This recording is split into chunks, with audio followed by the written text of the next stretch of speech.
बिस्मिल्लाहिर्रहमानिर्रहीम। अस्सलामुअलैकुम स्टूडेंट्स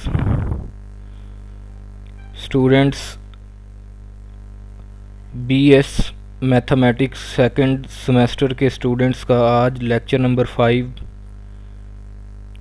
आज के हमारे लेक्चर का जो टॉपिक है वो है कोरिलेशन। प्रीवियस लेक्चर्स में हम लोगों ने रिग्रेशन के अबाउट जो है वो स्टडी किया था। आज जो है वो 10th चैप्टर का जो है वो नेक्स्ट आर्टिकल जो है वो स्टार्ट करना है।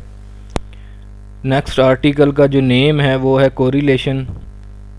कोरिलेशन क्या चीज़ होती है, ठीक है जी, इसका जो है वो रिग्रेशन में क्या रोल है और इसके अबाउट जो है वो चंद इम्पोर्टेंट डेफिनेशन जो हैं वो आज हम लोगों ने डिस्कस करनी है। तो अपना लेक्चर नंबर 5 जो है वो हम लोग जो है वो स्टार्ट करते हैं आज के दिन। कोरिलेशन की सबसे पहले डेफिनेशन जो है वो देख लेते हैं। Interdependency between two variable is called correlation. ठीक है जी, एक और इसकी जो है वो डेफिनेशन है वो भी जो है वो देख लें। Correlation is a measure of the degree of linear association between two variables। Correlation जो है ये हमारे पास रिग्रेशन लाइन को फिट करने के बाद जो है वो हमने जो उस पर टूल अप्लाई करना होता है, स्टैटिस्टिकल टूल अप्लाई करना होता है, वो है कोरिलेशन। कोरिलेशन हम क्यों फाइंड करते हैं इसके बारे में थोड़ा सा जो है वो आप लोगों को मैं बता देता हूँ। कोरिलेशन हम जो है वो वेरिएबल्स के दरमियान रिलेशनशिप चेक करने के लिए जो है वो हम यूज़ करते हैं इसे। वेरिएबल हम लोगों ने दो तरह के पढ़े हुए हैं। एक वेरिएबल पढ़ा था इंडिपेंडेंट वेरिएबल और दूसरा जो वेरिएबल पढ़ा था वो है डिपेंडेंट वेरिएबल। इन दोनों वेरिएबल का आपस में क्या रिलेशन है उसको मेजर करने के लिए न्यूमेरिकल फॉर्म में हम जो है वो कोरिलेशन को यूज़ करते हैं। ये लीनियर एसोसिएशन की डिग्री जो है वो हमें प्रोवाइड करता है। वैसे अगर हम थ्योरेटिकली बात करें हम ये कह सकते हैं कि इन दोनों यानी कि इंडिपेंडेंट और डिपेंडेंट वेरिएबल का आपस में रिलेशन जो है वो ठीक है, अच्छा है, बेटर है, ठीक है ना। तो अगर हम इसको न्यूमेरिकल फॉर्म में जो है वो डिस्क्राइब करना चाहते हैं तो हमें फिर कोरिलेशन की जो है वो पड़ेगी। ठीक है, दो वेरिएबल्स को आपस में जो है उनका क्या रिलेशन है, कितनी एक दूसरे के साथ जो है वो एसोसिएशन जो है वो कर रहे हैं, लीनियर एसोसिएशन, उस रिलेशनशिप की, उस एसोसिएशन की डिग्री को मेजर करने के लिए हम जो है वो कोरिलेशन यूज़ करते हैं। ठीक है जी, तो नेक्स्ट जो है वो हम चलते हैं, इसकी जो है वो आगे और मज़ीद डेफिनेशन है कोरिलेशन की। तो नेक्स्ट टर्म जो है वो हमारे पास है पॉजिटिव और डायरेक्ट कोरिलेशन। ठीक है जी, इसकी डेफिनेशन देख लें। If two variables move in same direction the correlation is positive और डायरेक्ट कोरिलेशन। अगर दो वेरिएबल जो हैं वो एक ही डायरेक्शन में मूव कर रहे हैं तो उनके दरमियान जो रिलेशनशिप होगा वो पॉजिटिव या फिर उसको हम डायरेक्ट रिलेशनशिप भी जो है वो बोल सकते हैं। दो वेरिएबल कौन कौन से होंगे, वही रिग्रेशन लाइन में जो हम वेरिएबल यूज़ करेंगे। एक वेरिएबल हमारे पास इंडिपेंडेंट वेरिएबल होगा और दूसरा जो है वो डिपेंडेंट वेरिएबल होगा। यानी कि सेम डायरेक्शन किस तरह होगी कि अगर हम एक वेरिएबल को इंक्रीज करते हैं, सपोज हम इंडिपेंडेंट वेरिएबल को इंक्रीज करते हैं तो डिपेंडेंट वेरिएबल जो है हमारा वो भी उसी डायरेक्शन में इंक्रीज हो, तो फिर हम कह सकते हैं कि इन दोनों वेरिएबल के दरमियान पॉजिटिव कोरिलेशन है। या फिर हम इस तरह भी कह सकते हैं, अगर एक वेरिएबल यानी इंडिपेंडेंट वेरिएबल अगर डिक्रीज हो रहा है और सेम उसी डायरेक्शन से जो है वो डिपेंडेंट वेरिएबल भी हमारा डिक्रीज हो, तो इस सिचुएशन में भी हम ये कह सकते हैं कि हमारा कोरिलेशन जो है वो पॉजिटिव है, डायरेक्ट कोरिलेशन है। ठीक है जी, पॉजिटिव कोरिलेशन का पता चल गया। नेक्स्ट जो है वो हमारे पास टर्म वो है perfect positive correlation. The correlation is said to be perfect positive correlation if the relationship between the two random variable is perfectly linear with positive slope। ठीक है जी, यहाँ इसकी एक और जो है वो मज़ीद सिंपल डेफिनेशन भी हमारे पास मौजूद है। The correlation is said to be perfect positive correlation R is equal to 1। R जो है ये बेसिकल जो है कोरिलेशन का जो है वो सिंबल होता है, इससे हम जो है इसको अपनी टर्म को डिनोट करते हैं 1 के जरिए, जो है R के ज़रिए। अगर R की वैल्यू जो है वो 1 एग्जैक्ट 1 के इक्वल आ जाए तो हम कह सकते हैं कि हमारा कोरिलेशन जो है वो perfect positive. When two variables move proportionality in the same direction then the correlation between them is said to be perfect positive correlation.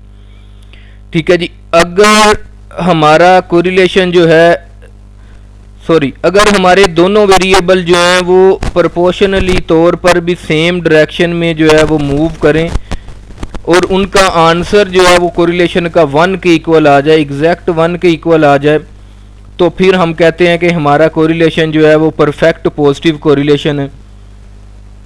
ठीक है जी, अब पॉजिटिव और परफेक्ट पॉजिटिव में डिफरेंस फिर क्या हुआ। परफेक्ट पॉजिटिव कोरिलेशन जो है उसका आंसर जो है वो 1 से हटके कुछ भी आ सकता है। ठीक है, लेकिन वेरिएबल की डायरेक्शन जो है वो सेम ही रहेगी। लेकिन परफेक्ट पॉजिटिव कोरिलेशन में क्या होगा कि उसका कोरिलेशन का आंसर जो है वो एग्जैक्ट 1 के इक्वल आएगा और उसकी डायरेक्शन जो है वेरिएबल्स की वो भी सेम रहेगी। ठीक है जी, इसके साथ जो है वो नेक्स्ट टर्म पर मूव करते हैं हम लोग। नेक्स्ट टर्म हमारे पास है नेगेटिव आर इनवर्स कोरिलेशन। इसकी डेफिनेशन जो है वो पहले देख लेते हैं। If two variables move in opposite direction the correlation is negative are inverse correlation. अगर हमारे दोनों वेरिएबल जो हैं वो ऑपोजिट डायरेक्शन में मूव करें तो हम कहते हैं कि ये कोरिलेशन जो है वो इनवर्स कोरिलेशन है, या फिर इसको हम नेगेटिव कोरिलेशन भी बोलते हैं। ठीक है जी, मतलब कि अगर दो वेरिएबल्स में एक वेरिएबल जो है उसको हम अगर बढ़ा रहे हैं यानी कि इंक्रीज कर रहे हैं उसको, तो दूसरा वेरिएबल जो है वो उसी पैटर्न से जो है वो डिक्रीज करे, तो उन दोनों की डायरेक्शन जो है वो ऑपोजिट होगी। तो इस सूरत में हम जो है उस कोरिलेशन को कहेंगे कि ये इनवर्स कोरिलेशन है। ठीक है जी, या फिर अगर हम फर्स्ट वेरिएबल को इंक्रीज करवाएं और सेकंड वेरिएबल जो है वो सेम उसी पैटर्न पर जो है वो डिक्रीज होना शुरू हो जाए, तो देन भी हम कहते हैं कि ये हमारा कोरिलेशन जो है ये नेगेटिव कोरिलेशन है, इनवर्स कोरिलेशन है। इसके बाद जो है वो परफेक्ट नेगेटिव कोरिलेशन, इसकी डेफिनेशन देख लें। The correlation is said to be perfect negative correlation if the relationship between the two random variable is perfectly linear with negative slope। यानी कि अगर हमारा स्लोप जो है वो नेगेटिव में आ गया तो हमारा कोरिलेशन जो है वो परफेक्ट नेगेटिव कोरिलेशन बन जाएगा। इसकी मजीद सिंपल एक और भी डेफिनेशन है, वो भी देख लें। The correlation is said to be perfect negative correlation if r is equal to -1। यानी कि अगर हमारे कोरिलेशन का आंसर जो है वो -1 के एग्जैक्ट इक्वल आ जाता है तो देन भी हम कह सकते हैं कि हमारा कोरिलेशन जो है वो परफेक्ट नेगेटिव कोरिलेशन है। When two variables move proportionally in the reverse direction then the correlation between them is said to be perfect negative. अगर हम एक वेरिएबल को जो है वो इंक्रीज करवा रहे हैं और दूसरा वेरिएबल सेम उसी पैटर्न से जो है वो डिक्रीज हो रहा है, तो हम कहेंगे ये नेगेटिव कोरिलेशन है। और परफेक्ट नेगेटिव कब होगा? जब हमारे कोरिलेशन का आंसर जो है वो -1 के इक्वल आ जाए। यहाँ हमारा रिग्रेशन कोफिशिएंट जो है, जिसको हम स्लोप भी बोलते हैं, उसका हम कैलकुलेट करते हैं वेरिएबल्स के थ्रू, और उसका आंसर जो है उसकी न्यूमेरिकल वैल्यू जो है वो माइनस में आ जाए। ठीक है, तो देन हमारा कोरिलेशन जो है वो फिर परफेक्ट नेगेटिव या जस्ट नेगेटिव कोरिलेशन होगा। ठीक है जी, इसको हम रिवर्स कोरिलेशन भी जो है वो बोलते हैं, इनवर्स कोरिलेशन। अच्छा जी, नेक्स्ट आर्टिकल जो है इस पे मूव करते हैं, नो कोरिलेशन।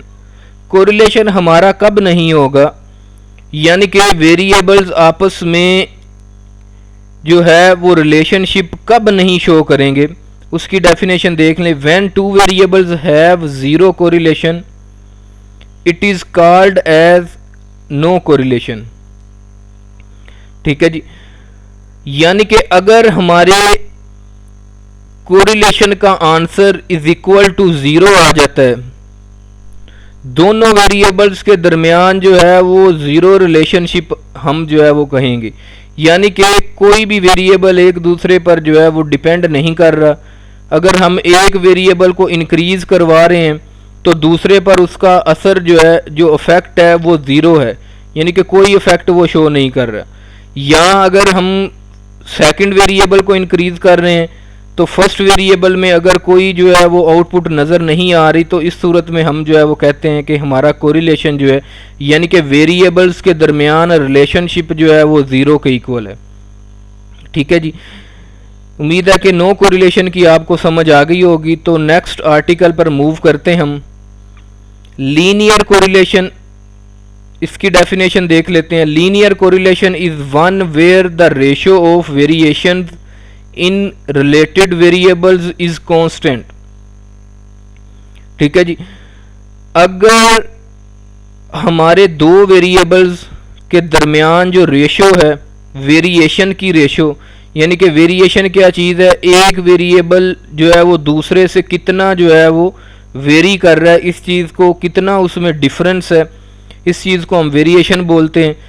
इस वेरिएशन की रेशियो जो है वो अगर हमारी कांस्टेंट है, यानी कि बढ़ नहीं रही, ठीक है, उसमें कोई भी जो है वो आउटपुट हमें नज़र नहीं आ रही, अगर हम अपने वेरिएबल्स को इंक्रीज भी करवा रहे हैं, डिक्रीज भी करवा रहे हैं, देन भी जो है वो कोरिलेशन हमारा सेम रिजल्ट उसका आ रहा है, उस वेरिएशन की रेशियो जो है वो कांस्टेंट ही रह रही है, चेंज हो ही नहीं रही, तो इस सूरत में हमारा कोरिलेशन जो है वो लीनियर कोरिलेशन होगा।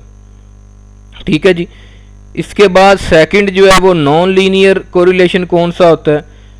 Non linear correlation is one where the ratio of the variation is related variable is not constant. ठीक है जी, अगर हमारे दोनों वेरिएबल्स के दरमियान जो वेरिएशन है उसकी रेशियो जो है वो चेंज होती रहती है। इफ़ अगर हम जो है वो एक वेरिएबल को इंक्रीज करवा रहे हैं तो दूसरा वेरिएबल या तो डिक्रीज करना चाहिए या फिर इंक्रीज करना चाहिए। ठीक है, यानी कि कांस्टेंट नहीं रहना चाहिए।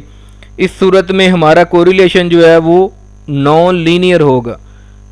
ठीक है, यानी कि उसमें जो है वो वेरिएबिलिटी जो है वो लाई कर रही है।